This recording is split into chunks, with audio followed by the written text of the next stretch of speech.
So also what I was beginning to discover when I was going through the information about all the states or whatever that declared independence was countries like on January 1, 1804, Haiti proclaimed its independence.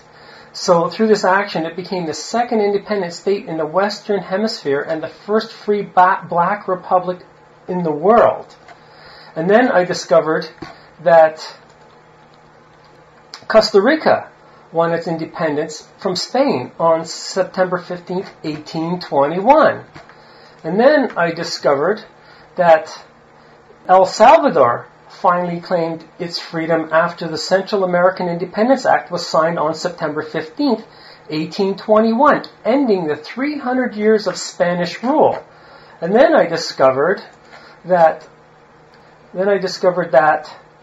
on September 21, 1821, Mexico finally achieved its independence from Spain.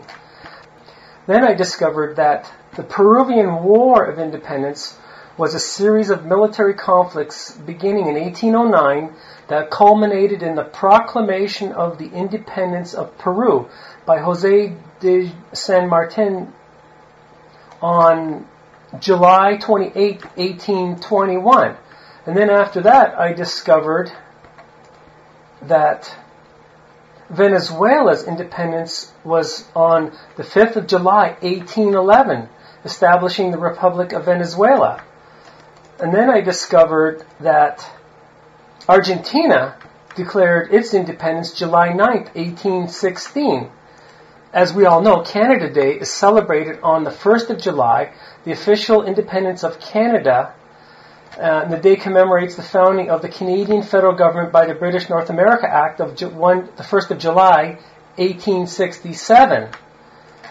And then I discovered that Poland regained independence in 1918 after having been partitioned among Australia, Prussia, and Russia for more than 120 years.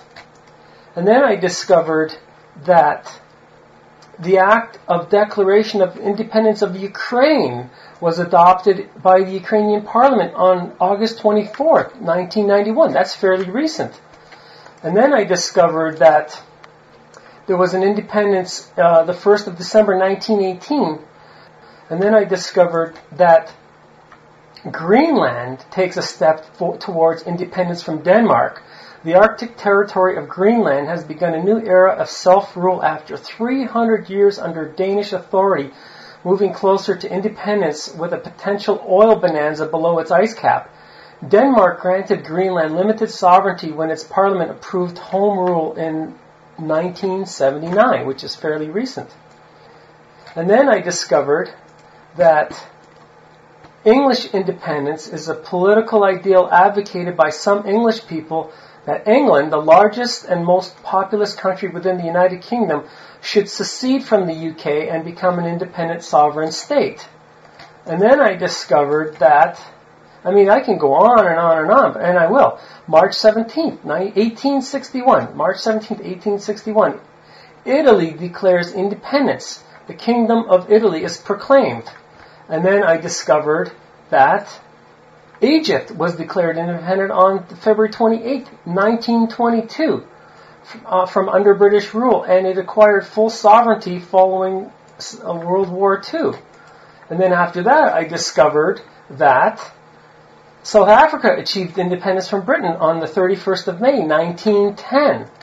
And then I discovered that the Independence Day of Belgium is celebrated on the 21st day, the day the nation attained its freedom in 1831 from the domination of Netherlands.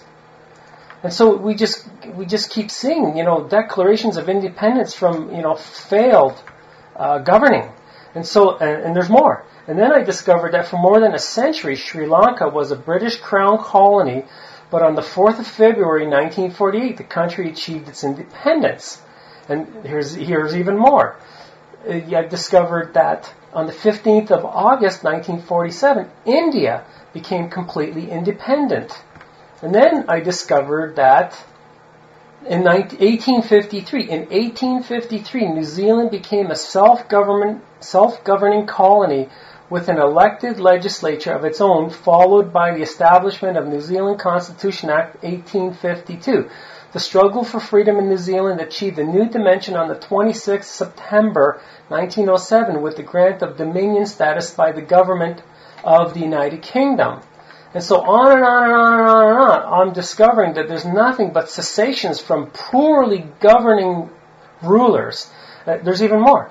The Norwegians got their independence after being under the Danish rule for some 400 years on the May 17th of 1814.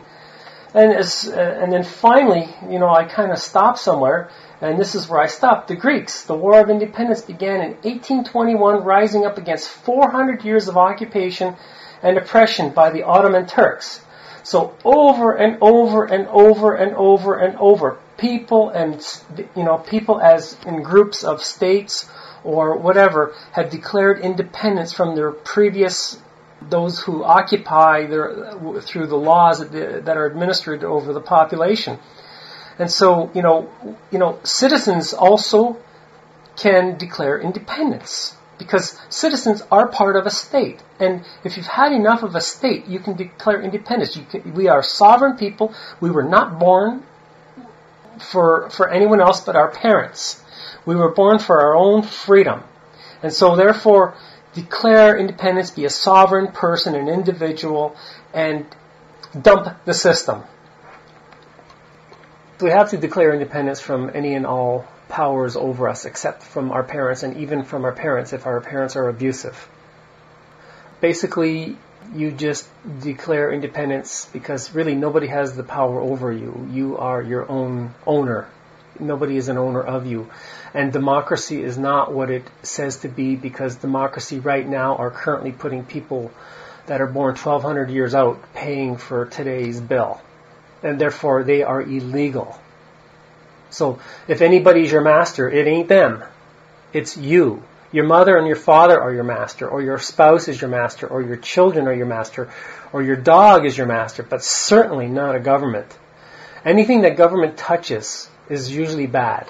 There are some good things like streetlights and sidewalks and a few other things, but there are some good things. But overall, some people have infiltrated the government. If you just look at the federal debt, again, which will take maybe 1,100 years or more to pay off, you have to look at the people behind the scenes within the Treasury Department or the Ministry of Finance or whoever is managing the money of one's country or jurisdiction like province or city or state. You have people that have been working there 10 years, 20 years, 30 years, and even some people 40 years. How in the world can you have somebody working in a financial department over public finances that allow the finances to go so wrong? The only way that can happen is if people have infiltrated the leadership of it and gotten people to submit to rules and regulations of things that are not good for the general population.